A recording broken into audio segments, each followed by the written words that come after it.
Takaichi Bharat पहुंची और उनका बहुत ही भव्य तरीके से स्वागत एयरपोर्ट पर हुआ।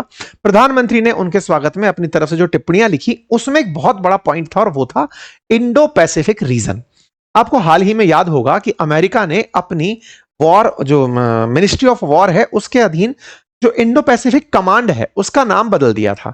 इंडो पैसिफिक कमांड को उसने यूएस पैसिफिक कर दिया था। मतलब एक प्रकार से समझिए कि उसने इंडो शब्द हटा दिया था। इंडो इंडियन ओशियन को और इंडिया को रिप्रेजेंट करता है। लेकिन भारत ने आज स्पेसिफिकली कहा कि जापान और भारत मिलकर के इंडो पैसिफिक रीजन के अंदर बहुत मजबूती से साथ रह सकते हैं। क्यों? क्योंकि इंडियन ओशन में भारत है, पैसिफिक ओशन में जापान है। दोनों की मित्रता इंडो पैसिफिक शब्द के साथ व्यक्त की गई और बार बार इस शब्द को रीअटर्ट किया गया, इंडो पैसिफिक। ये एक बड़ा संदेश था कि अमेरिका वालों, तुम्हारी तरफ से हमें इंडो शब्द से बाहर कमांड में निकाल दिया कि इस क्षेत्र के कमांड को हम इंडो नहीं बोलेंगे। क्या फर्क पड़ गया? हमारा नाम इंडिया थोड़ी तुम छीन लोगे। अगर हमारे साथ में इंडो शब्द जुड़ा हुआ है तो वह जुड़ा रहेगा। इंटरेस्टिंग यह हुआ कि जापान के प्रधानमंत्री ने भी अपने संबोधन में इस क्षेत्र को इंडो पैसिफिक ही करार दिया। यह दर्शाता है कि जापान भी समझता है कि अमेरिका की नीतियों में भारत को दबा करके उसे साथ लाने का प्रयास किया जा रहा है और जापान और भारत लंबे समय से साथ हैं। 75 साल से हमारी पार्टनरशिप है, वो आगे बढ़ेगी। इनका भव्य स्वागत हुआ। राष्ट्रपति भवन में आपको गार्ड ऑफ ऑनर दिलवाया गया। तमाम तस्वीरें आप लोग यहां पर देख सकते हैं।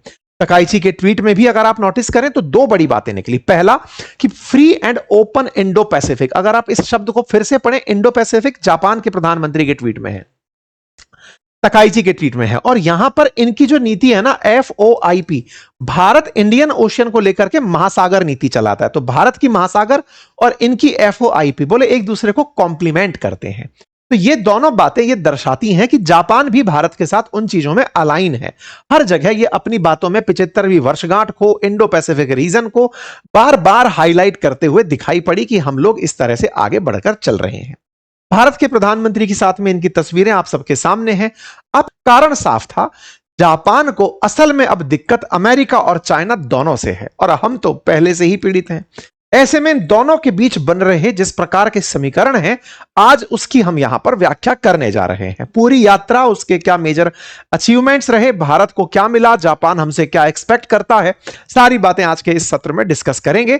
भारत में इनके आगमन पर प्रधानमंत्री ने इन्हें अपनी छोटी बहन, तो फिर तकाइची ने इन्हें अपने बड़े भाई कहकर जो संबोधित किया और वो जो एक कहते हैं ना कनेक्ट स्थापित हुआ भारत जापान के बीच का, उसकी भी चर्चा होगी। ये पूरी तस्वीरें हैं जो दर्शाती हैं कि दोनों के बीच, जापान और भारत के बीच में जिस तरह की वार्ता हुई वो काफी सार्थक रही होंगी। तो देखिए, चाइना से इनको दुश्मनी है लेकिन भारत और ये मित्र हैं। इसके कई फायदे समझिए। फायदे ये कि अगर चाइना के पास में एग्रीकल्चर लैंड है, माइंस मिनरल्स है, जनसंख्या है, तीनों चीजें हैं, ये तीनों चीजें भारत के साथ हैं। इसके पास तकनीकी भी है, टेक्नोलॉजी भी है। तो टेक्नोलॉजी इनके पास है, हमारे पास में भी टेक्नोलॉजी है। तो दोनों मिलकर के, ये वन और वन मिलकर के इसके लिए एक बड़ा काउंटर तैयार करते हैं। अब पूछेंगे इनको क्या जरूरत है? इनको बड़ी जरूरत है। असल में जापान जब ग्रो हुआ ना सेकेंड वर्ल्ड वॉर के बाद, उसने डिफेंस पर इन्वेस्ट नहीं किया। उसने अमेरिका से कहा कि चलो आप डिफेंस पार्टनरशिप में रहते हैं, आप हमारी सुरक्षा करो, हमें कहीं कोई दिक्कत नहीं है। तो जापान ने डिफेंस के ऊपर अमेरिका पर निर्भरता कर ली, जिससे ये तकनीकी में तो आगे बढ़ गया, डिफेंस में पिछड़ गया। इसके लिए इसे आए दिन अब नॉर्थ कोरिया जो है ना, वो पूरे टाइम धमकाता रहता है कि तुम्हारे ऊपर बम फोड़ देंगे। तो नॉर्थ कोरिया जो है वो इसका बनाया हुआ, यानी कि चाइना के द्वारा खड़ा किया हुआ एक प्रॉक्सी है कि जाओ उसको धमकाओ। तो नॉर्थ कोरिया जापान को न्यूक्लियर बम की धमकी देता है कि एक बम में तुम्हें मिटा देंगे। वहीं जापान भारत के साथ इन दोनों चीजों की सुरक्षा पाता है, क्योंकि जापान न्यूक्लियर बम नहीं रखता।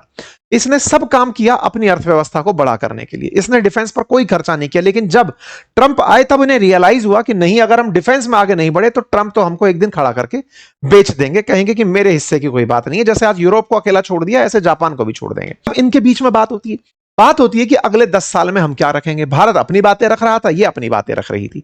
तमाम प्रकार के यहां पर रिमार्क्स हुए। यहां पर प्रधानमंत्री तकाइची बोली मोदी मेरे बड़े भाई जैसे हैं, तो प्रधानमंत्री बोले कि सुंदर छोटी बहन है। ये सारी की सारी वो वार्ताएं हैं जिसने मीडिया अटेंशन ग्रैब किया और ये दर्शाया कि भारत एक दूसरे के लिए, दोनों देश एक दूसरे के लिए, चाहे mobility, skill development, technical internship, research, शिक्षा, स्टार्टअप के क्षेत्र में सहयोग बढ़ाते हुए कैसे आगे चल सकते हैं। भारत ने इंडिया जापान के साथ बायोगैस इनिशिएटिव में 1000 बायोगैस और ऑर्गेनिक फर्टिलाइजर प्लांट लगाने का डिसीजन लिया है। यहां पर देखने वाली जो बात थी वो ये कि दोनों देशों ने ये तय किया कि किस तरीके से हम लोग आगे बढ़ सकते हैं। दोनों देशों की बातों में यहां पर तकाइची के बयान भी थे, प्रधानमंत्री के बयान भी थे, और यह तय हुआ कि पिछले साल लगभग 120 बिजनेस एग्रीमेंट दोनों देशों के बीच हुए। $10 बिलियन जापानी इन्वेस्टमेंट इंडिया में आया, यह जापानी प्रधानमंत्री ने बोला, और कहा कि आने वाले समय में 10 ट्रिलियन येन का इन्वेस्टमेंट जापान इंडिया के अंदर करेगा। हम उस रास्ते की तरफ बढ़ रहे हैं, क्योंकि प्रधानमंत्री ने इस बारे में बात रखी थी। दोनों देशों के बीच 2+2 वार्ता होती है, तो उस वार्ता का भी यहां पर जिक्र निकल कर आया।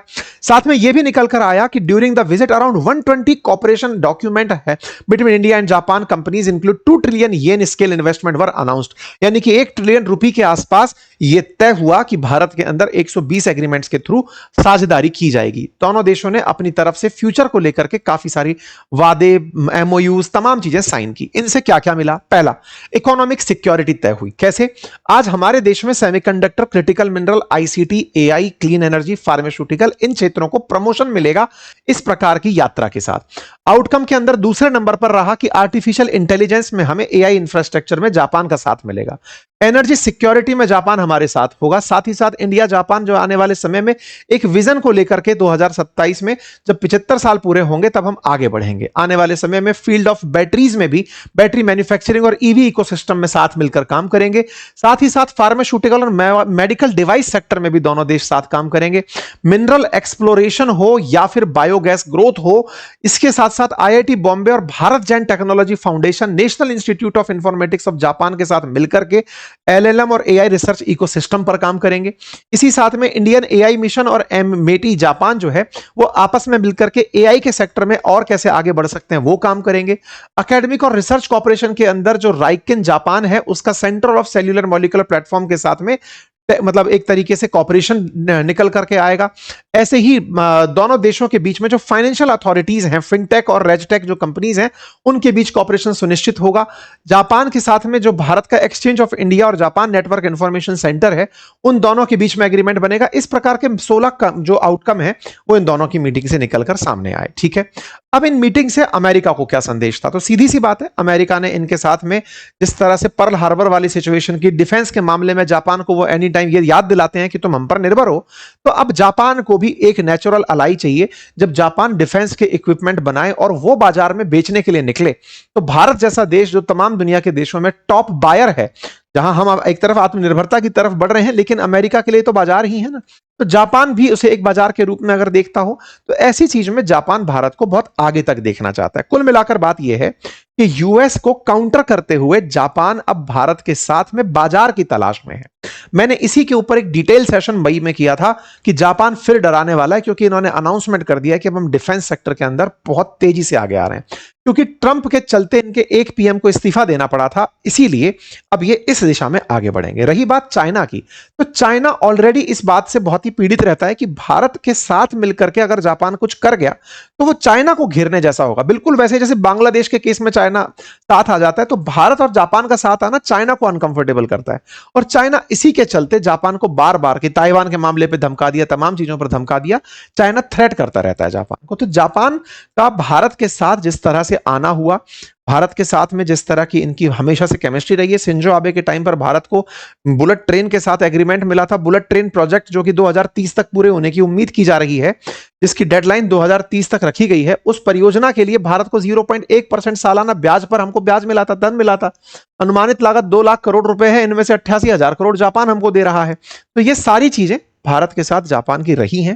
भारत के प्रधानमंत्री की जापान की यात्राएं और जापान के प्रधानमंत्री की भारत यात्राएं हमेशा सुर्खियों में रही हैं।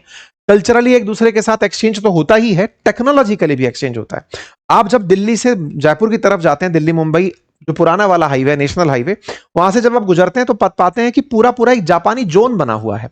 वहीं जापान में जापान की बहुत सारी कंपनियां भारत में काम कर रही हैं। सुजुकी लगभग 30 में से 20 लाख कार भारत में बना रही है। उसने अभी ताजा ताजा अपना एक नया भारत के अंदर नया प्लांट शुरू किया है, जिसका भारत के अंदर इनॉग्रेशन हुआ। प्रधानमंत्री की मदद से, वो प्रधानमंत्री की प्रेजेंस में वो सारी चीजें हुई। यहां पर जापान इंडिया इकोनॉमिक फोरम के साथ साथ जब वार्ता हो रही थी, तब तकाइची की प्रेजेंस में हरियाणा के अंदर खाराखोड़ा नामक जगह पर सुजुकी ने चौथे व्हीकल मैन्युफैक्चरिंग प्लांट का इनॉग्रेशन किया। दैट शोज कि जापान भारत के अंदर मैन्युफैक्चरिंग हब के रूप में हमारे जो सेज बने हुए हैं वहां पर काम कर रहे हैं। प्रधानमंत्री ने जापान की तमाम कंपनियों से कहा कि आने वाले समय में आपकी संख्या भारत में बढ़नी चाहिए। अमेरिका जापानी निवेश भारत में बढ़ना चाहिए, हम उस तरफ से देखते हैं। तो कुल मिलाकर भारत के लिए ये एक निवेश के अच्छे अवसर के रूप में था और जापान के लिए एक अच्छे सहयोगी के रूप में यात्रा थी। आप लोग इस यात्रा को कैसे देखते हैं जरूर कमेंट बॉक्स में बताइएगा। जापान की प्रधानमंत्री वापस लौट गई हैं और चाइना को इस बात से जो प्रॉब्लम है वो अब नोटिस रजिस्टर के रूप में हो चुकी है, क्योंकि अब चर्चाएं इसी तरह से चल रही हैं कि इन दोनों का साथ आना दुनिया के अंदर विकल्प को तो लेकर पैदा विकल्प तो बनाएगा ही, तो हो सकता है कुछ इस तरह के विकल्प आपके सामने आए। फिलहाल के लिए इतना ही, अपना ख्याल